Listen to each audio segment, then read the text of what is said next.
Greetings viewers, this is Business in Africa with me, Mohammed M. Seriba. Well, today is a different one. Today we are here at the Sukuta Jabang Highway, where we are having a discussion with the founder and CEO of Fitafaal and of course the CLOCKTVET Foundation here in the Gambia.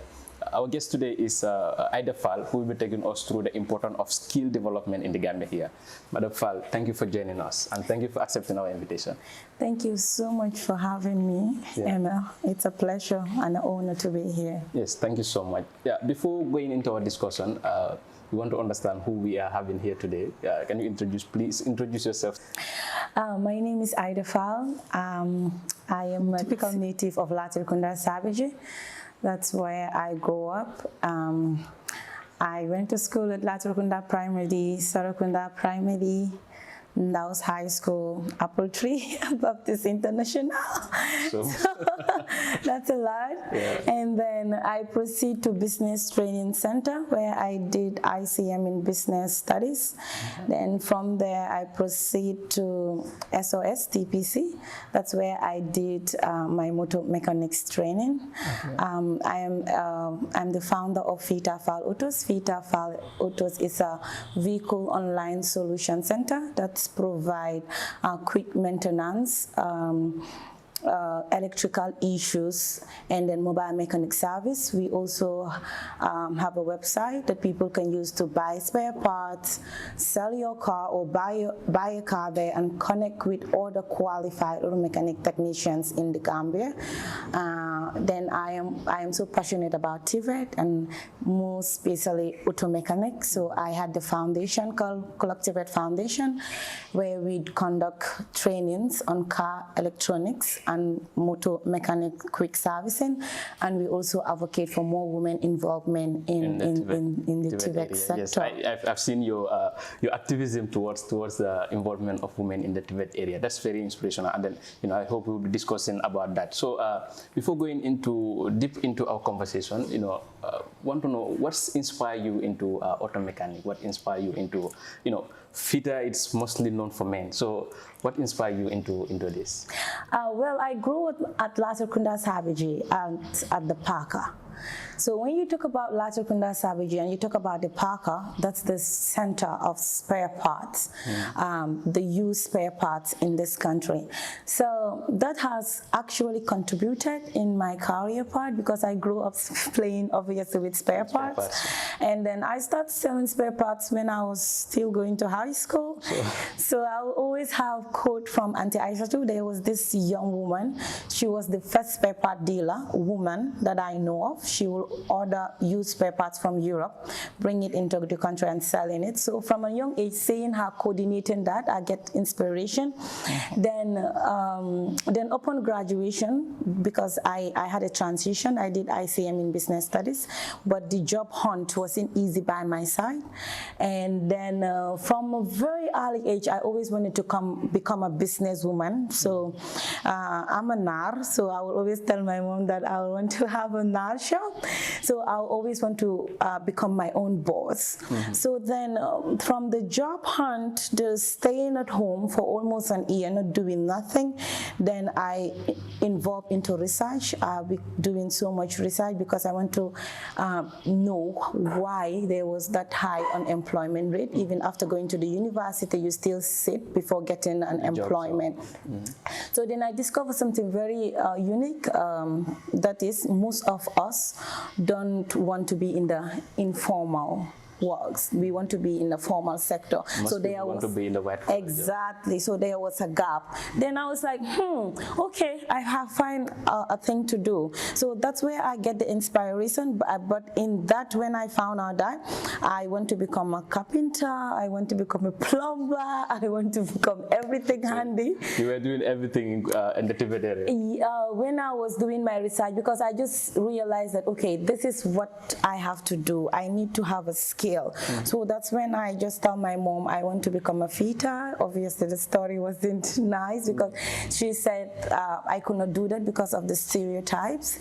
And because of the stereotypes, because when you talk about women in the skilled sector, especially male dominated field, is Gambia, we're just starting it now. So yeah, so my inspiration comes from from my childhood, from the hunt for job, and from discovering that it's a gap in the TVET market, the steel sector market in the Gambia, and all of us cannot sit in the offices. We need people like me on the ground to fix and. Yeah, I think this has set a very good base for our discussion, from a job hunt now to now a CEO, of course, the founder of Fitafaal. So how are you able to deal with the stigma in the society? Because looking at the area of Fita, the mechanic area is basically male dominated. How are you able to stand the competition, and of course, how are you able to overcome the stigma in the society? I would say when I started, the stigma will always start at the homes in where we live. The stigma will always be there because most of our parents will not tell you that near school bank take fitati or go and be a plumber or go and be a shoemaker. They will tell you that you have to be a doctor, you have to be a lawyer, you have to be an accountant. A journalist like me. Exactly. So these are the typical careers that we were told that you have to be, if you are smart, you have to choose these careers. And in home, the way the stigma started, because the stigma started from my mom. I can remember fully the day that I started and tell my mom that I want to become a mechanic.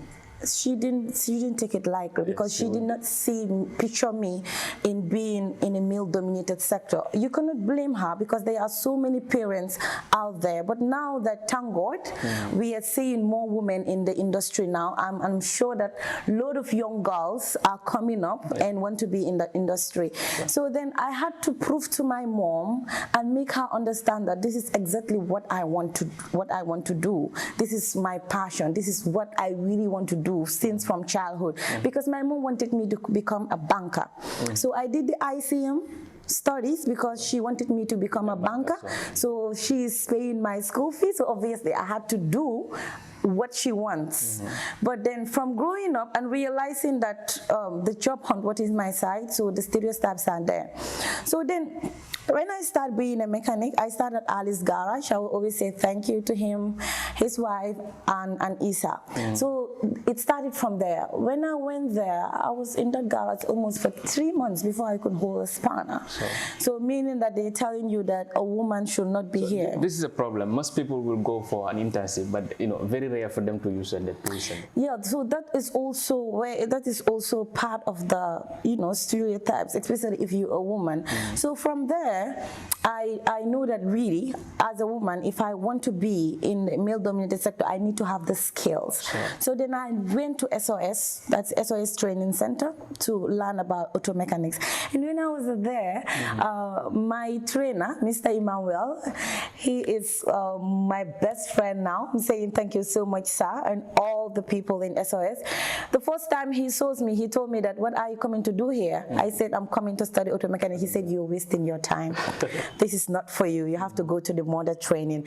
So then it started. So what I did to overcome the stereotypes was, everybody in the Gambia knows me because of my overall. So I started wearing my overall everywhere. In banks, in markets, in ceremonies, in restaurants, everywhere you see me with my overall. So there was a message that I was sending to people out there that this is who I am. I'm a woman in an overall. This is what I love. This is what I'm going to do. So that's how my business name come. Fita, you can come and Fita Musoleti. So there was a mockery. So yeah, so that's what I did. I tried to tell people that this is who I am. I am so comfortable in doing that by mastering my skin, putting so much effort in my study, and letting my mom knows that this is exactly what I want. That's very important. One thing you mentioned, that's the knowing your skill is very important. Even after having degrees, after having papers, the skill that you need is very important. Now, you've mentioned about passion. This is something that I've always want to ask. How do you think passion is related to business development? Anything that you're doing, I believe passion should supersede. Yes, and I will also say passion with money. You should have passion for something that is actually paying your bills. Passion is priceless. When you have passion for something, you want to know that thing. You take your time. You really, if you're passionate, you go after it. So like me, I'm so passionate about cars. I'm always in YouTube. I'm always calling other people in the ecosystem. I was always connecting with them. I always try to learn every day a new thing because this is my passion. But I always say, young people, don't have a passion that is not paying your bills, and don't have a passion that is not giving you money. Passion goes with money. So that's important in business development. Passion with money, not passion without money. Technology is improving daily. We've seen cars have been changing, from those that you can charge now. So how will you be able to cope with the change in technology as far as cars are concerned? So in Fitafaal Autos, they think why we are unique. It's because when we started this industry, we look at the pains and the gain of the Gambia auto industry. And then we realized that the pain is because our industry is still operating traditionally. Very few garages have websites, have apps. Very few garages are updated with equipment, especially these diagnostic tools, these ISS tools that we use now, because in the next 5 years, you cannot walk with cars without these gadgets. So these gadgets are very important. So these tools that you were saying, it's something that makes us stand out. I can say that our solutions are the best in this country because we're using modern tools, modern technologies in the auto industry, and also we are trying to digitalize the industry. That's why we have our website where you can have the comfort in your home. You can sit, go to our website, book a mobile mechanic service, and we will come to you, sell us, buy spare parts and all that. So this is the innovation that we are bringing in the Gambian industry, and obviously the technology apart, you cannot go without technology. So technology is very important. Is the key. Is the key, especially the automobile business. So we'll take our first commercial break. So when we come back, then we can continue the discussion. Thank you.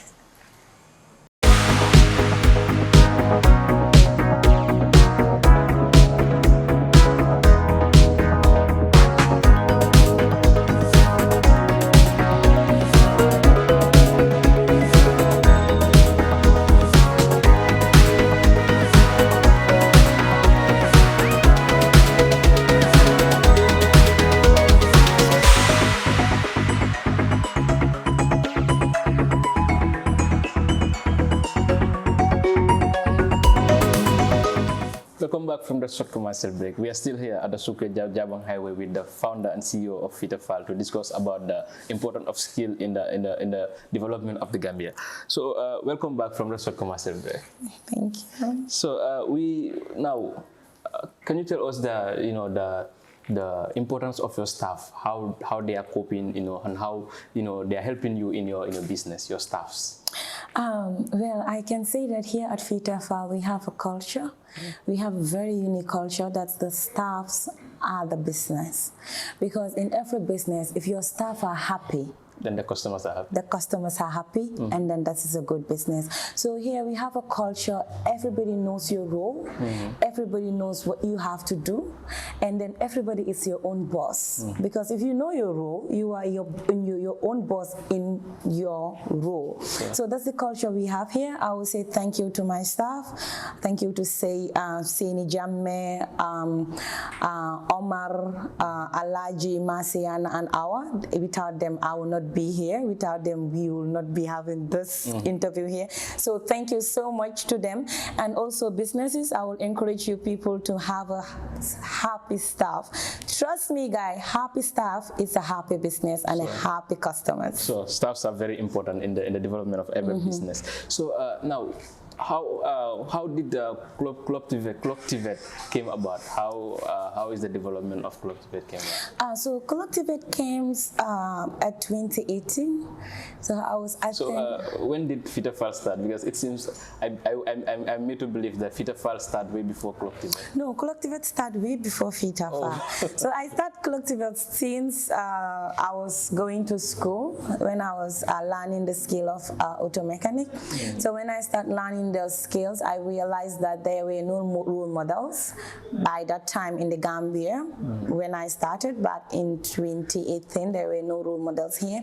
So it was a challenge to be in a domain that you don't have nobody to look up to, nobody to guide you, and nobody to be there when you need somebody to talk to, especially in a male-dominated sector. So I was like, okay, somebody has to do something. So that's when CLOCKTVET Foundation started. So we start as a very young group that will go to TVET institution, communities to talk to them about the skill training, because the skill trainings, the advocacy start in our homes. Then through the grassroots, that's the school children, then to the tertiary institution, then the general public. So that's where we will be doing our advocacy level to tell people the importance of skills, especially young people, also young people in the urban area. They can still have, they can still be married and have skills. That's a side hustle that will generate them money to take care of their family and still upkeep themselves. So skills were, so that's how CLOCKTVET start. So CLOCKTVET will be very important in advocacy, in advocating for people to be, women especially, to be in the area of vocational training. So now, we've been talking about Fitafaal and the mechanic. Now let's come into business. Now, what challenges are you facing as a business? Not apart from the stereotype that you face at the initial and also when you are in the business. What are other challenges that you are facing as a business? As a business, to be general, sometimes I talk to other startups. So we meet, we talk to each other from different domains. So most of the challenges that they will talk about, it's let's say marketing, a very good marketing, because people should know you, people should know what you do, people should know where to locate you. And other challenges that we will have is how to increase the customers that we have, and also finance, tax. So these are all factors that disturb most of the small startups.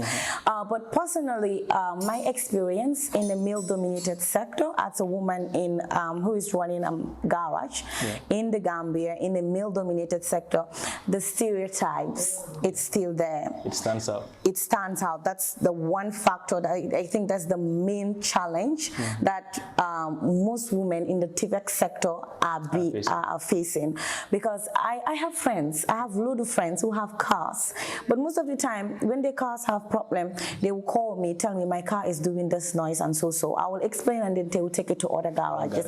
And then they will tell me that, you are a woman, you're jigen, so dama de tek ne ligay bi munuloo ko o dafa dis ci yow. But this is a stereotype, and if that keep on going on, most of us women businesses in the TVET sector will actually be out of business. Because if we are having a service or we are having a product and people are not coming to us because they feel like the gender it's there, then we are weaker, or we cannot do our task. So that's a challenge. So I will always say that this is a big challenge that most women face in the TVET sector, not only in Gambia, but I believe in Africa at large, and the general public should support, because we need to be in business. The younger generation should see the role models. So we talk about the challenges, and Africa Renaissance TV, what we look at most of the time is the solution. So now, what do you think could be the solution for this stereotype as far as the women involvement in the vocational areas are concerned? I think one of the challenges is just like what you guys are doing right now, inviting me, giving me a platform to say my challenges, speak up, so that other people who didn't know me will know me, that I am in the market and this is my services, this is what I do. So that is another challenge. That is another solution to the challenge. Visibility, marketing, that is another solution. The second solution, I will just talk to the general public. If you guys, most of these people on social media will say, women, empower women, empower women. If women are doing something, especially in the male-dominated sector, support them. We're not asking for financial support. We're asking for partnership and collaboration. Come to us. Give us your vehicles. Give us your generators. Give us your construction site. Let us build your homes. Let us walk on the road on the road. Let us film your weddings. So these are the things you can do as the general public to support us women into the skill sector, so that those other young people will see the role model, and the parents will know that so people did it and they have succeeded in it. So this is the things that we can do to tackle the solutions and support young businesses like myself. Yeah, I believe so. Whenever women work on your material, it will be perfect. Women are just awesome, and then anytime they work on something, they work from their heart, and then it will be a good product that you will gain. So now, what do you think the government could do, in promoting TVET in the Gambia? I will say that being late is better than nothing. So Gambia has been a little bit late in the TVET sector, but I will say congratulations to the government and other stakeholders, private sectors, that they have tried. Now we know that we have a polytechnic university, and that is a very big plus. And also I can say that there are programs being implemented to support TVET learning in the country. But then I will always call on the government, call on the private sector, go back there. The role models are there. Ida is not the only female mechanic in the Gambia. There are others. There are other female construction. So let's give them contracts. Let's give them business. Let's give them platform to showcase their talents to the public, especially you people. That's the only support you can render to them, and that's the only collaboration that they need. I think government should look into that. That's very important. To support them, it's not only by saying women's empowerment, but of course to go in there to help them in whatever they need. Obviously, they are in Gambia now. If you look at our ecosystem, especially the entrepreneurial ecosystem, there are so many trainings. There are so many capacity buildings. All of these things are good, but then you cannot train somebody how to make a shoe, and now she knows how to make a shoe, and you're not buying the shoe. You're going to elsewhere to buy that shoe. So you're not giving the passing opportunity. You're not supporting so them. that's the support. That's where the support is lacking from the government and the NGOs, the private sector, and the general public. So let's support us, man. That's very important. Now I think I'll take this as my final question. We've taken your time actually. So now, what is the importance of skills in business development wherever we might find ourselves, the importance of skill in the business development? Well, I can always say that skill is business. Without skill, there is no business. If you see people saying, I am doing business, that it's a service they're providing. Business is just like seeing a pin and then providing a solution. So if you don't have the skill, you're not providing any solution. So in any field that you are, in any business that you want to do, men, you guys, we are partners. But if you're a woman, make sure you master your skill. Make sure you learn every day. Keep on improving yourself. It's very important if you want to develop yourself in a business. So that's what I have to say. That's the important. Now, I know you've been inspiring a lot of young girls to venture into different areas. So how is your activities in inspiring young girls into bringing them into the area of vocational services? Yeah, so when I was applying for the Mandela Washington Fellow in 2021, people were telling me that you don't have a university degree, so you cannot do this. So I was the first female mechanic from the Gambia who had attended the Mandela Washington Fellow. So I have been named 100 most influential female engineers in Africa by the engineering board. I have been named the positive role model champion for West Africa by Africa Engagement, and this year I have... Those are great achievements. Congratulations. Thank you. So this year I have been among the top rising motherland Mongos in Africa. So all of these are positive achievements to tell young people out there that a woman in overall, a woman who is making shoes, a woman who is selling at the street can still achieve this goal if only she put on extra effort, hard works, master hard kids, and know what to do. So this is the message that I have for young girls. So this is something that I have been using to inspire people, because if I can do it from zero, everybody else can do it. Yeah, thank you so much for granting us this interview. Now, what advice do you have to the general public of the Gambia? Or whosoever is watching this video? So the advice that I will have It's to young people, start. Don't stay out there. In whatever you want to do, start. Have mentors, they're important. Have people that guide you. Don't see anybody as your competition. If you know that this person is my competitor, you think or you believe, know what the person is doing, learn from them, add something in your business, make it unique and grow. To the general public, I will urge all of you in Africa, in Europe, in Asia, support women in the skill sector market, because we are creating empowerment, we are creating employment, and also we are feeding our families. When you empower one woman, you empower a nation. Thank you. So when you empower a woman, you empower the whole nation. So now, what are the plans for Fitafaal or CLOCKTVET, per se? What plans do you have for the next 5 years or so? On CLOCKTVET, we continuing on our trainings, and this year we want to really go to rural Gambia to train young girls also on quick diagnostics, because it's a quick skill that they can use to have money. Just scan a car and tell them to pay me $2,500 or $2,000. I think I'll join that trip. So that's another empowerment that CLOCKTVET Foundation want to do in rural Gambia. So we are urging our partners to come and work with us on that project. Fitafaal, right now we're working on building our app, because we've realized that according to our market research, we realize that our customers are more comfortable using the app than a website. Sure. So we're working on developing our app, and also we are working on our marketing to strategize our marketing so that people can easily know what we're doing where we are. So these are the two things that we are planning. We are also planning to expand all the way to rural Gambia, let's say specifically Basse. We also work on mobile motorbike. So if you have a motorcycle and it has problems, you can contact us. So basically, you want to expand. You want to have Fitafaal in Basse, Fitafaal in Soma, Fitafaal in Bansang, all over. So how can people reach out to you if they want to reach out? So we are on all social media outlets, Fitafaal Autos, in Facebook, in Instagram, Twitter, LinkedIn, we are everywhere.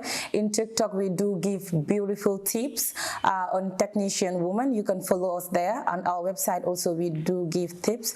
And we are located at Sukuta Jabang traffic light, just at the big official billboard opposite. That's where we are. Yeah, so viewers, that's all what we have for you today. Here at the Sukuta Jabang Highway with Fitafaal, the founder and CEO of Fitafaal, Ida Faal, of course.